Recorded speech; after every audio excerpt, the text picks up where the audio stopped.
মহরম মাসের একটু ঘটনা জানালে আমরা উপকৃত হব ইনশাআল্লাহ। সামনে মহরম মাস আসলেই আমাদের মধ্যে কিছু মুসলিম নামধারী লোকেরা তাজিয়া করতে বের হয়। মহরম মাস আসলেই আমরা হোসাইন রাদিয়াল্লাহু আনহুর ব্যাপারটা কান্নাকাটি করে দিয়ে বিদায় করে দিতে চাই। আসলে প্রতি বছর এইভাবে বের করা, তাজিয়া বের করা, শোকগাথা নিয়ে আলোচনা করা, এটা কি ইসলাম জায়েজ আছে কিনা? ইসলাম কারো চিরতম শ্রুত উপকৃত হতে বলে, কিন্তু এইভাবে প্রতি বছর কোনো মানুষের বাৎসরিক একটা পালন করবে, মৃত্যু বার্ষিকী অথবা তার শাহাদত বার্ষিকী এইভাবে দিয়ে পালন করবে, ইসলাম এটা বলে না, এটা জায়েজ নেই। রাসূলুল্লাহ সাল্লাল্লাহু আলাইহি সাল্লাম তিনি কোনো মানুষের জন্য তার স্বামী ব্যতীত, স্ত্রী তার স্বামী ব্যতীত অন্য কারোর জন্য 3 দিনের বেশি শোক প্রকাশ করার অনুমোদন করেন নাই। আর বছর ধরে 1400 বছর ধরে শোক প্রকাশ হচ্ছে, কিন্তু শোক শেষ হয় না। আবার মহরম মাস চলে গেলে শোক চলে যায়। এই জাতীয় শোক কেন আমরা করি? আমরা দুঃখ থাকবে, কষ্ট থাকবে যে নবী পরিবারের এই মহান ব্যক্তিত্ব তিনি কারবালার প্রান্তরে মারা গেছেন, কিন্তু এটার জন্য প্রতি মহরম মাসে এটার জন্য পালন করতে হবে, এই শোক পালন করতে হবে, এটা ইসলাম বলেনি কোনোদিন। ইসলাম এটা অনুমোদন করে না, এটা জায়েজ না, এটা হারাম। কারণ রাসূলুল্লাহ নিষেধ করেছেন এটা করতে। আপনারা জানেন যে যখন ইয়াজিদ ইবনে আবি সুফিয়ান মারা গেলেন, তখন জীবিত ছিলেন হাফসা রাদিয়াল্লাহু আনহা, উম্মে হাবিবা রাদিয়াল্লাহু আনহা জীবিত ছিলেন, নবীর স্ত্রী।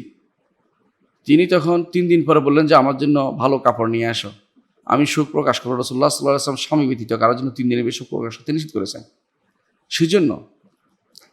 এই যদি শোক জাতীয় যারা বের করে, তাজিয়া মিছিল বের করে, এটা হারাম কাজ করতেছে, এটা জায়েজ নেই। আমাদের কি করণীয় আছে? মহরম মাসের করণীয়ের সাথে কারবালার কোনো সম্পর্ক নাই, এটা বিশ্বাস করতে হবে।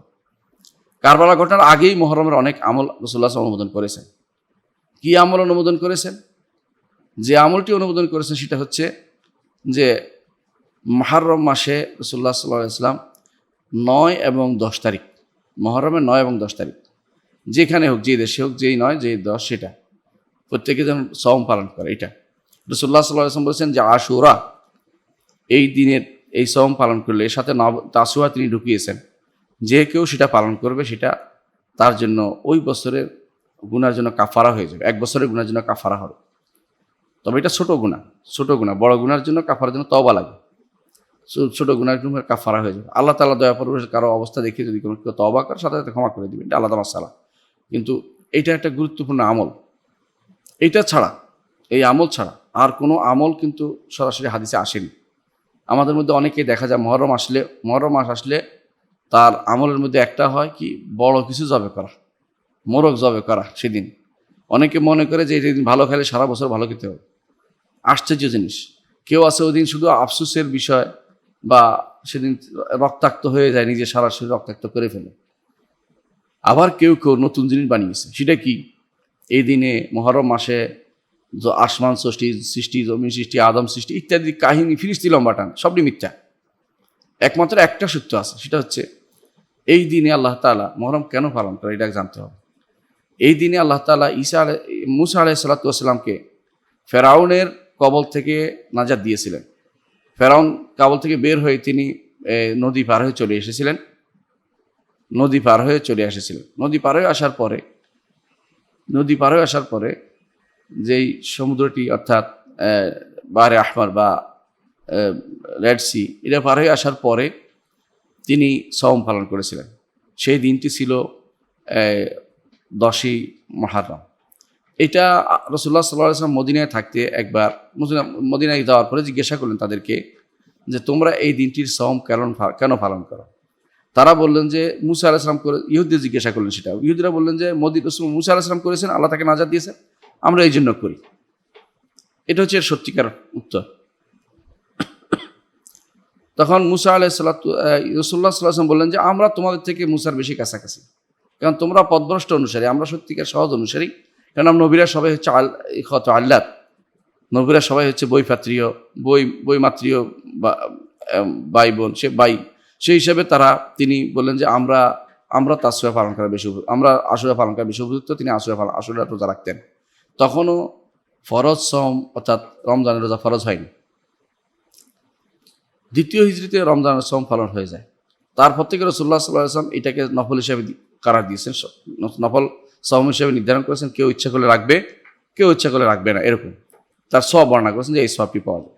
এর আগে রাসূল গুরুত্ব দিতেন, এমনকি যারা যেদিন তিনি প্রথম ঘোষণা তিনি বলেছেন কেউ যদি না খেয়ে থাকে সেজন্য বাকি সময় না খায়, কেউ যদি কোনো বাচ্চাদের পর্যন্ত তোমরা সওম পালন করার অবস্থা করো, এটা তিনি বলেছেন যখন সওম ফরজ হয়নি তখন। পরবর্তী সেটা আর তার জন্য ফরজ, তাদের উপর ফরজ ছিল না, অর্থাৎ সেটা তখন নফল হয়ে যায়। এই জন্য বর্তমানে কেউ যদি কোনো সেই সওম পালন করে তার সওয়াব পাবে, কিন্তু এটার সাথে অন্য কিছু যোগ করে দিবেন না, কারবালা আটকে লাগিয়ে দিবেন না। এটার সাথে নুহের কিস্তি থেকে নুহ তার কিস্তির মাধ্যমে বেঁচে গেছেন যে কিস্তিতে চড়ে, এটা বলবেন না, এটা মিথ্যা কথা। ইব্রাহিম আলাইহিস সালাতু ওয়াস সালাম আগুনে ফেলে দিয়েছেন, এই জাতীয় কথা বলবেন না, কারণ এটা এর সাথে সম্পৃক্ততা নেই। এই জাতীয় যত ঘটনা উল্লেখ করে সবগুলি মিথ্যা, একমাত্র একটাই শুদ্ধ, সেটা হচ্ছে আল্লাহ তাআলা মুসা আলাইহিস সালাতু ওয়াস সালামকে এদিন ফেরাউনের কবল থেকে নাজাত দিয়েছিলেন, এই জন্য তারা এই দিনের সওমটি পালন করত।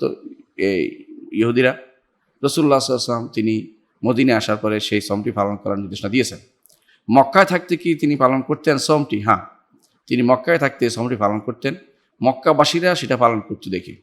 মক্কাবাসীরা এই সওমটি কেন পালন করতেন এর বর্ণনা আসছে ইবনুল কেলবি সহ বিভিন্ন কিতাবে উল্লেখ আছে যে মক্কাবাসীরা একবার বড় ধরনের অপরাধ করে, সে অপরাধ করার পর তারা জিজ্ঞাসা করে প্রতিকার কি।